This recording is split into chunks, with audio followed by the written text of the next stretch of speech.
You ever met someone who asks you for something that just feels off, like your peace, your loyalty, your time, but you can tell it's not coming from a good place? It's subtle, but it's dangerous. Today, I'm giving you the 5 exact things toxic people will ask for that should immediately raise a red flag. If you've ever been drained, manipulated, or confused in a relationship, friendship, work, or love, this might explain why. Stay locked in. There's a kind of person who doesn't ask you directly to be quiet, but you feel it anyway. Every time you try to express how you feel, they shift the conversation. They sigh, roll their eyes, or accuse you of being dramatic. They don't say, "Be silent." But they make it very clear your voice makes them uncomfortable. And over time, you start shrinking your words. You edit your emotions. You tell yourself it's not worth bringing up because every time you do, the response leaves you feeling more misunderstood than heard. This is how emotional silencing works. It's not always loud or obvious. It's subtle. It's wrapped in phrases like, "You're overreacting. Why are you bringing this up again?" Or, "Let it go already." And if you're someone who values peace, you'll start believing that your silence is the price you pay to keep things calm. But the truth is, peace built on your silence isn't real peace. It's quiet control. People who ask for your silence don't want resolution.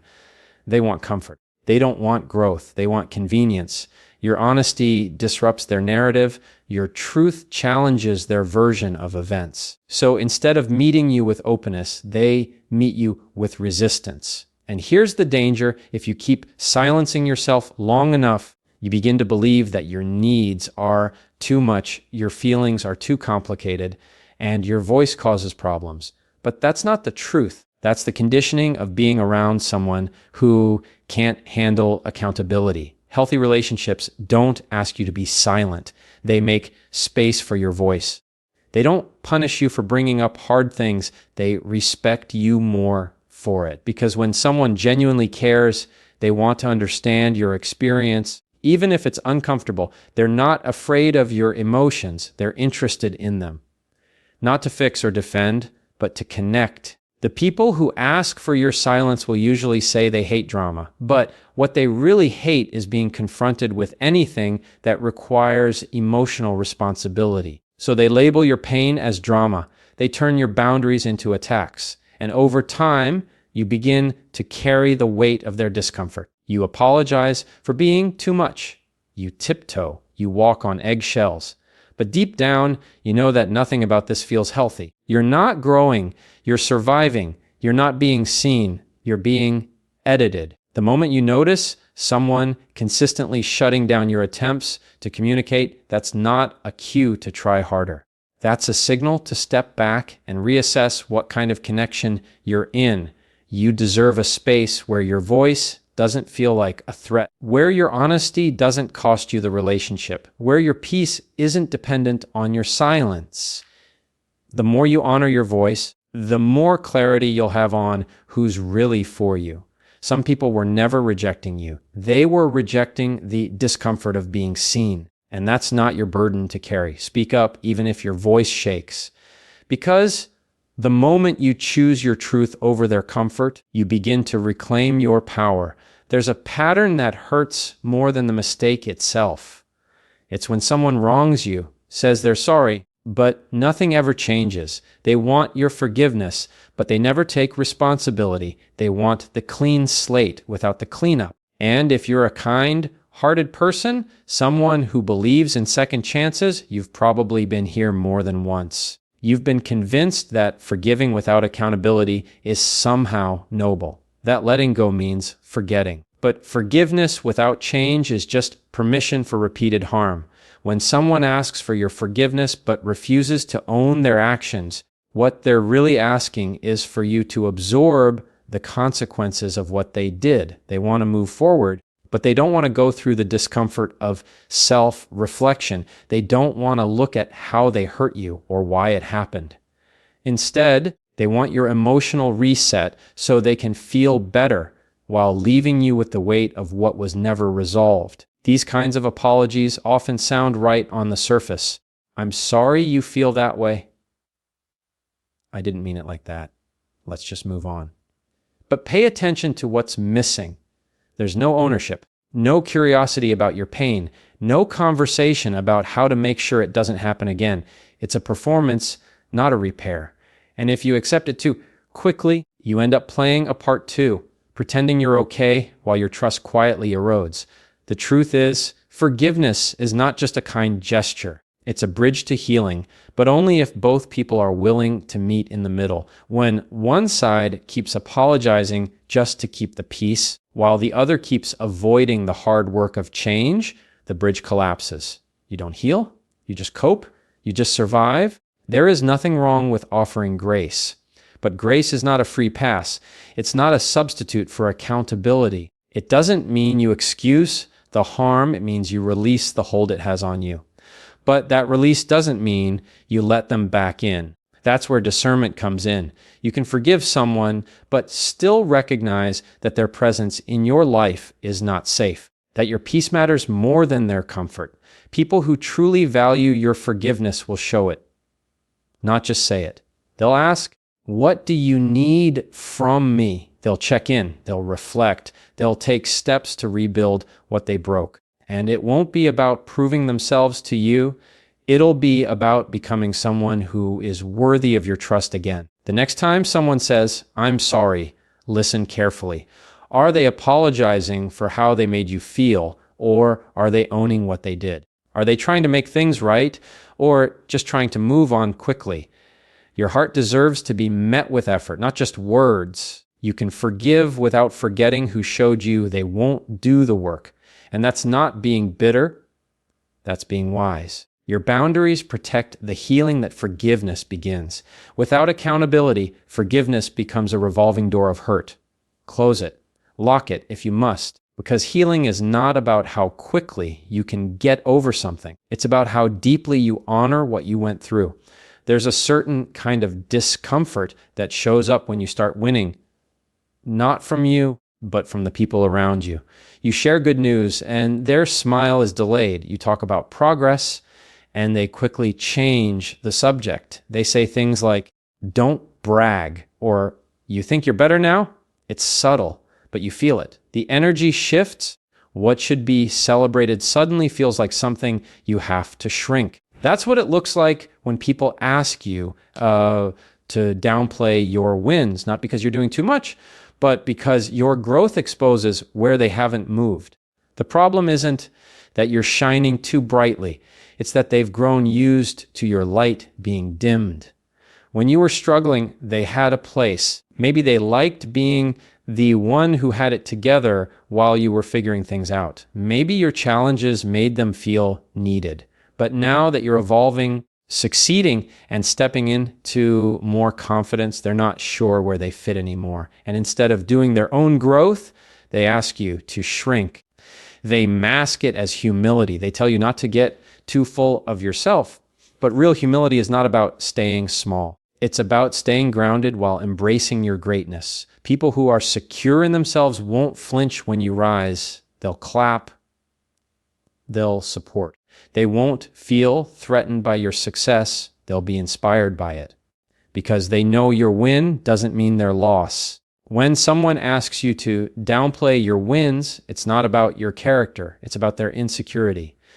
And if you're not careful, you'll start believing you have to apologize for your progress. You'll dim your light to fit into a room you've outgrown. You'll start withholding good news. Stop celebrating out loud.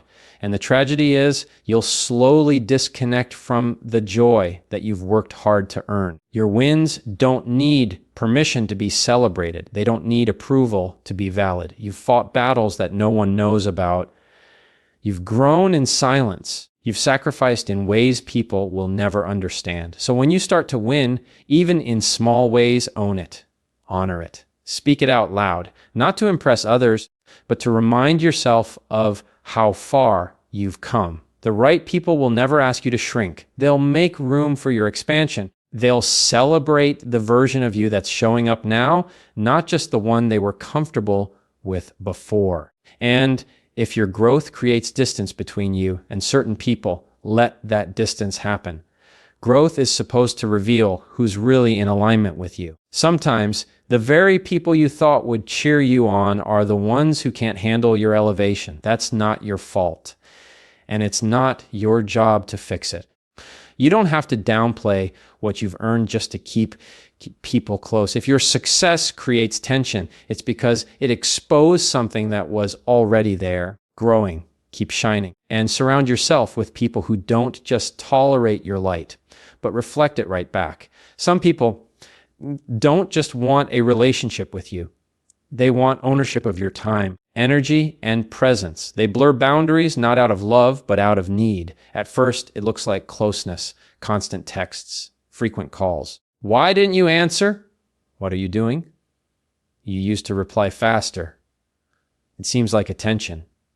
But if you look closely, it's something else. Entitlement. They believe they're owed unlimited access to you. And the moment you draw a line, they make you feel guilty for it. People who ask for constant availability rarely acknowledge the cost it takes on you. Your schedule, your rest, your peace of mind. It slowly becomes compromised in the name of keeping them satisfied. And if you try to create space, they interpret it as distance. They start labeling you as cold, selfish, or detached.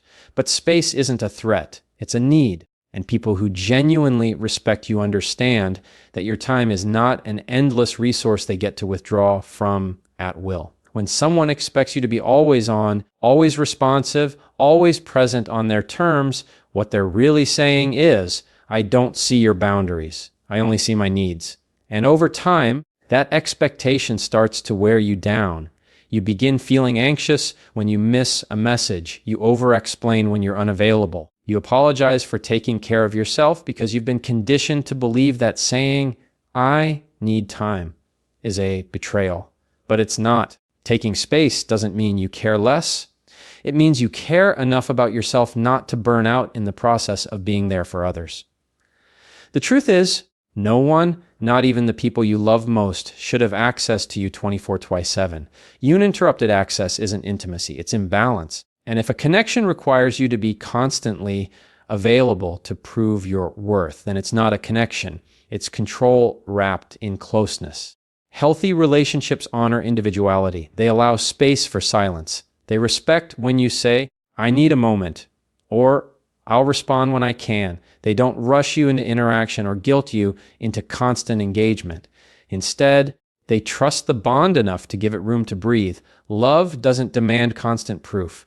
It flows with trust. The people who truly value you will never make you feel like rest is a betrayal. They won't question your silence. They won't take your boundaries personally. They'll understand that the version of you they love most is the one that's well rested, centered, and full, not the one that's constantly drained just trying to meet their demands. You don't owe anyone your constant presence. You owe yourself your balance. And anyone who makes you feel guilty for honoring that balance is revealing their dependency, not their love. Give yourself permission to be unavailable, to put your phone down, to not respond right away, to choose solitude without explanation, because your peace is not a public utility. It's a private, sacred space, and you get to decide who enters when and how often. There's a difference between being loyal and being tested. Loyalty, when real, is consistent, mutual, and steady. It's not something that needs to be proven over and over. It's something that's lived and felt.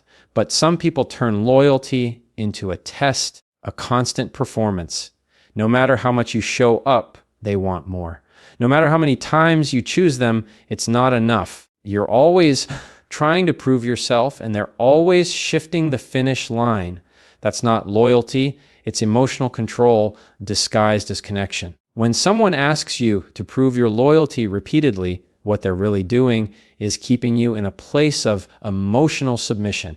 It's a subtle way of saying, I don't trust you, without ever admitting their own fears or insecurities. Instead of doing the work to build trust, they place the burden on you to constantly earn it. That dynamic becomes exhausting.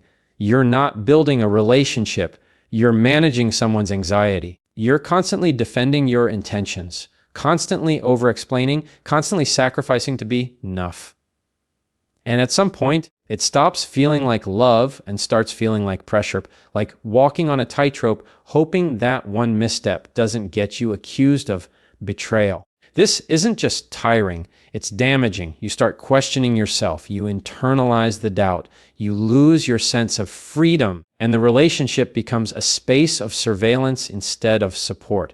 People who require proof of loyalty again and again usually carry wounds they haven't healed. Maybe they've been betrayed in the past, or maybe they struggle with insecurity. That's valid.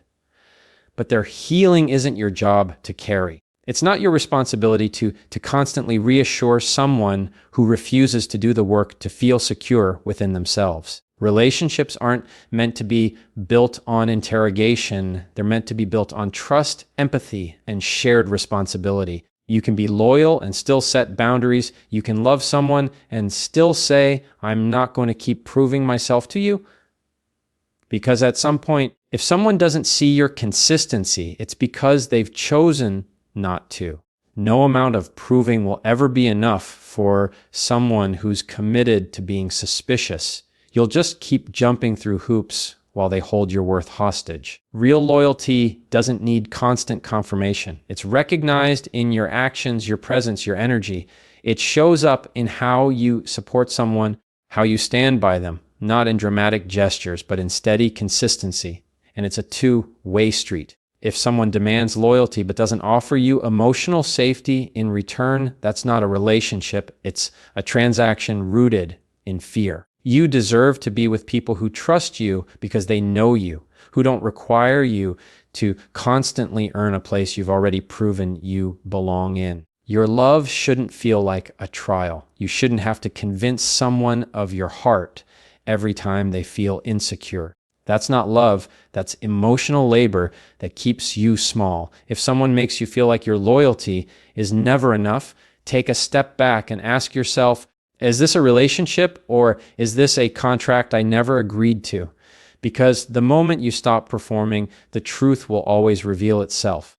And the people who genuinely value, you will never put your loyalty on trial. They'll recognize it, honor it, and return it. One of the most subtle and painful ways people can try to control you is by asking you to be someone you're not. It usually doesn't start with outright demands.